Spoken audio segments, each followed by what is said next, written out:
Olá, a TV Clube do Designer traz hoje para bater papo conosco Maurício Maru. Maurício Maru é meu amigo há muitos anos e a gente tem algumas coincidências profissionais. Ambos somos desenhistas, ilustradores e, para eu não ficar falando do assunto, eu trouxe alguém para discutir. E aí, Maru, tudo bem? Tudo bom? Tudo bem. Tudo ótimo. Você tem ministrado alguns cursos de desenho? Quase todos. E feito palestras e etc. E eu percebo que você tem conseguido alavancar assim, vários alunos para muitos segmentos onde se aplica o desenho. Sim. Basicamente, o que você fala de a arte de aprender a desenhar e onde eu posso me colocar com o desenho? Então, vamos partir do princípio da seguinte coisa. Eu sempre começo as minhas aulas, ou qualquer coisa que for fazer, tipo uma palestra, sempre pensando da seguinte forma. Eu tenho que passar para o aluno que todo mundo sabe desenhar. Isso é independente da pessoa que fala assim, nossa, eu não sei desenhar, nunca tive aptidão para isso. Se a pessoa sabe escrever, ela sabe desenhar. Então, eu defendo essa teoria. Esse também. é o princípio básico. Qualquer pessoa consegue desenhar. Aí a gente começa a distribuir isso para várias outras áreas. Suponhamos, se eu for pegar um aluno para design gráfico, o cara vai ter que saber fazer um RAF. Sim. A mesma coisa para um cara que vai fazer o web design. Ele vai ter que saber layoutar para poder fazer um site. Tudo bem? Aí vai games, vai vídeo, e o desenho ele influencia para todas essas áreas. Ao longo desse período que você tem ensinado o desenho, provavelmente surgiu algum gêniozinho. Surgiu também uma pessoa que você deveria ter falado, não vai rolar? Você falou? Não. Na verdade, assim, surgiram, mas não por ela não saber desenhar. Eu volto a falar, todo mundo sabe desenhar. Mas é o comprometimento do aluno. Autodisciplina. Não é tanto autodisciplina, é gostar de desenhar. Por exemplo, tem muita gente que acha que vai para um curso de desenho e já vai saber desenhando. Só que a pessoa não gosta de desenhar. Entendi. Você entendeu? É esse o grande lance. Eu já peguei vários alunos que me falaram assim, no segundo dia, professor, eu não sei desenhar, só que eu também não gosto. Então você não vai aprender não mesmo, vai. né? É óbvio. Você tem algum traço que você goste mais, né? É sabido pelos meus amigos que eu sou fanzaço do Frank Frazetta. Você tem algum artista que você curte mais, que você indica para os alunos seguirem? Eu gosto muito de indicar fases para os alunos. Eu não gosto de um traço só, eu gosto de vários traços diferentes. Um artista que eu acho que é interessante para quem está começando a estudar o traço dele é um tal de Moebius. Ele é um artista francês que ele é totalmente displicente nos traços. Então você tem aquele conceito de eu vou saber desenhar com técnicas. O Moebius não usa técnica nenhuma. A técnica do Moebius é desenhar e pronto. Se você pede para ele fazer uma perna, a perna dele está toda torta, mas aquilo é uma perna. Depois dessa linha, eu acho que é interessante você começar a pesquisar mais sobre artistas mais antigos. Por exemplo, um desenhista muito bom é o Will Eisner. Que já morreu, já faleceu, tal, isso aqui. Mas o Eisner era o criador do Spirit. Naquela época que você desenhava com o Eisner, o Eisner ele foi o criador do Spirit. Então o traço dele é muito parecido com outros desenhistas que vieram na sequência.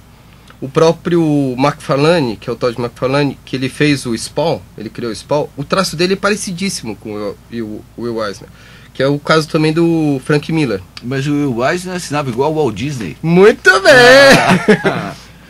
Tinha essa coincidência no W. Tá, né? mas ninguém provou nada até hoje, né? Não sei, talvez. Eu baixei uma imagem do Walt Disney quando ele fez a Branca de Neve e a assinatura dele na Branca de Neve é diferente. Depois que ele fez a Branca de Neve, ele mudou uma assinatura igualzinha do Will Eisner. Ou vice-versa. Ou vice-versa também, né? Muito bem. O cara, na tua opinião, por exemplo, o meu, Frank Frazetta. E eu gosto muito do Serpieri, né? Do italiano. É que assim, em desenho eu não tenho um artista, mas eu posso fazer o seguinte, eu posso puxar sardinha para os brasileiros. Sim. Um cara que eu admiro muito é o Angeli. O Angeli, como desenhista, ele é um cara assim, que ele sabe desenhar, só que ele não desenha. Ele faz as caricaturas. É verdade, ele sabe desenhar muito bem, só que ele só faz caricatura. Por quê? Faz uns garranchos. Porque ele adora fazer caricatura, ele gosta de falar sobre coisas engraçadas, entendeu? Uhum. Então, isso é um bom artista, saber desenhar, mas ele usa o desenho para o que ele gosta. Comparando assim, mais ou menos, a primeira fase do Picasso, o cara era um ilustrador fantástico. E quem não conhece arte, vê cubismo, fala, pô, esse cara não sabe nem pegar no pincel. É mais ou menos... É mais ou menos isso. Já que você está falando do Picasso, a gente pode citar o Modigliani também. O Modigliani... Meu amigo.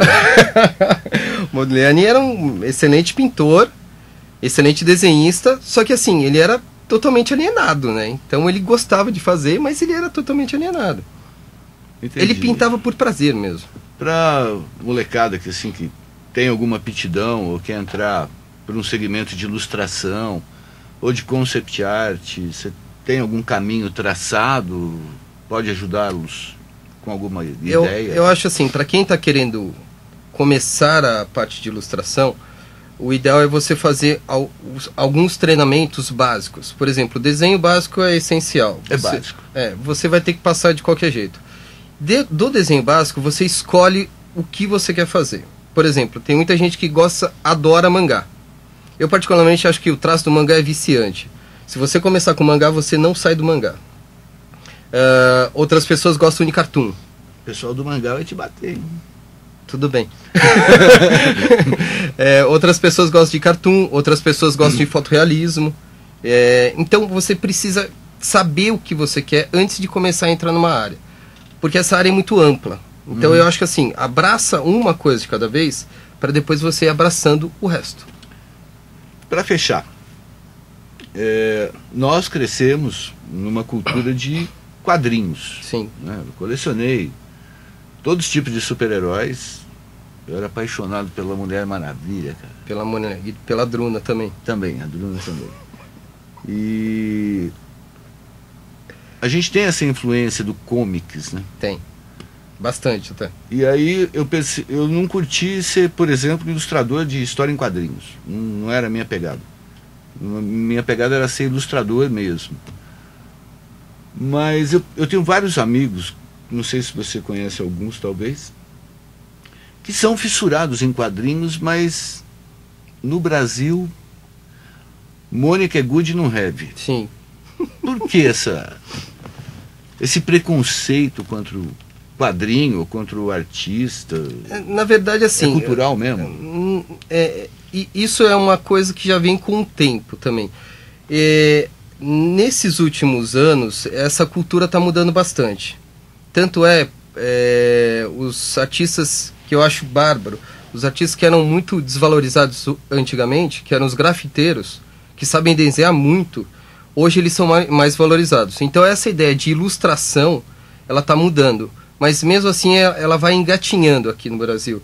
Os grandes desenhistas de quadrinhos, eles são muito mais reconhecidos lá fora do que aqui no Brasil. É porque o mercado, ele exige mais lá fora e ele paga-se melhor também lá fora do que aqui no Brasil. A gente tem um patrocinador, né? E a gente só tem um tempo determinado. Vamos continuar no... Vamos continuar. Tomando uma cerveja. Vamos tomar uma breja, vamos. Obrigado.